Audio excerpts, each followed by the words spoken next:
একটি সভ্য বাদরের কীর্তি দেখুন। মনিবের থেকে টাকা নিয়ে সে চলল বাজার করতে। সুন্দর একটা গাড়ির ব্যবস্থা করা হয়েছে এবং গাড়িটি তাকে চালানো শেখানো হয়েছে। সে গাড়ি চালিয়ে যাচ্ছে বাজারের উদ্দেশ্যে। প্রিয় দর্শক, ভিডিওটি যদি ভালো লাগে লাইক করবেন, সাবস্ক্রাইব করে পাশে থাকবেন।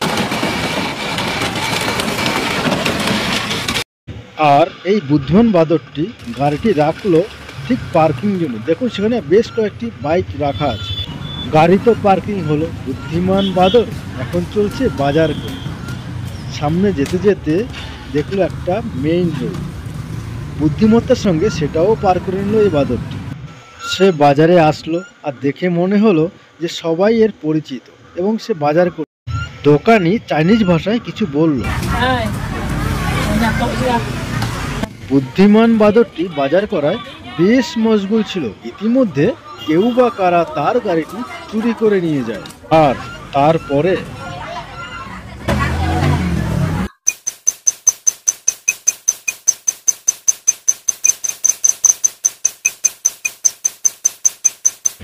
বাজার করা শেষ হলো। আর তারপর যা হলো,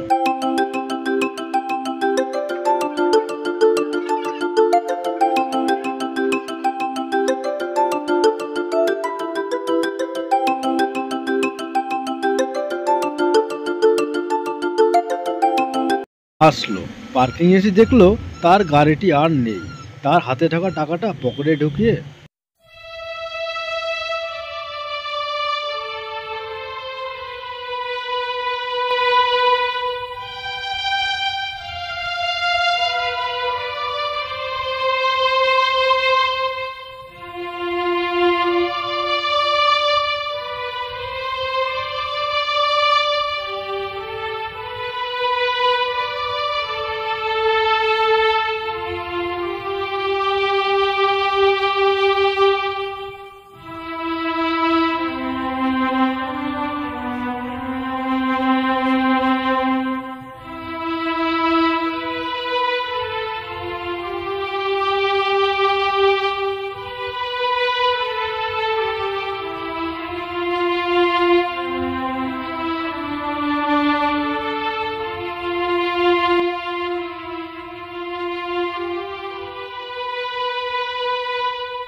বাদরটি ভাবলো, আমি যদি গাড়িটি বাড়ি না নিয়ে যাই তাহলে আমার এই অবস্থা হতে পারে।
গাড়ি খুঁজতে খুঁজতে দুপুর গড়িয়ে বিকেল হতে চলল।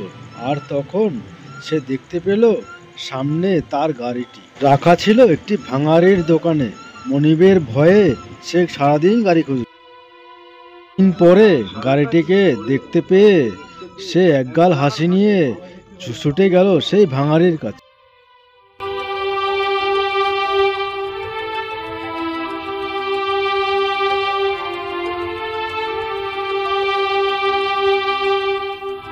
এই বুদ্ধিমান বাদরটি তার কাছে গিয়ে কাকুতি মিনতি করতে লাগলো, কিন্তু তাও তাকে গাড়িটি দিচ্ছিল না। অনেক হাতে পায়ে তাকে ধরলো, তাও গাড়ি তাকে দিচ্ছিল না। পরে সে বুদ্ধি করে তার পকেট থেকে টাকা বের করে ভাঙাড়িকে দেওয়ার পরে গাড়িটি, ওই যে তোমার গাড়ি।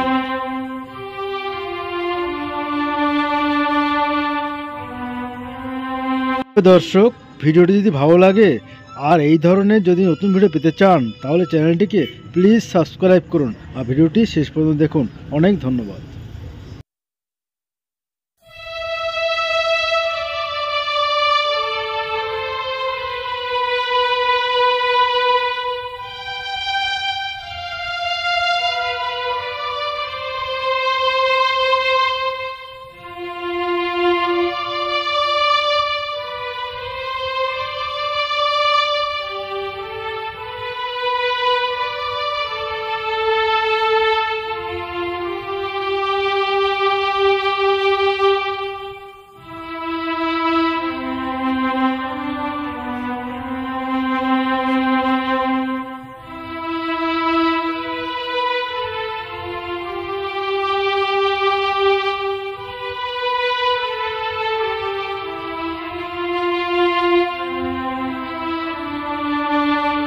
তার মনিব যখন বুকে টেনে নিয়ে আদর করলো, সে পুরনো কথা ভাবছিল।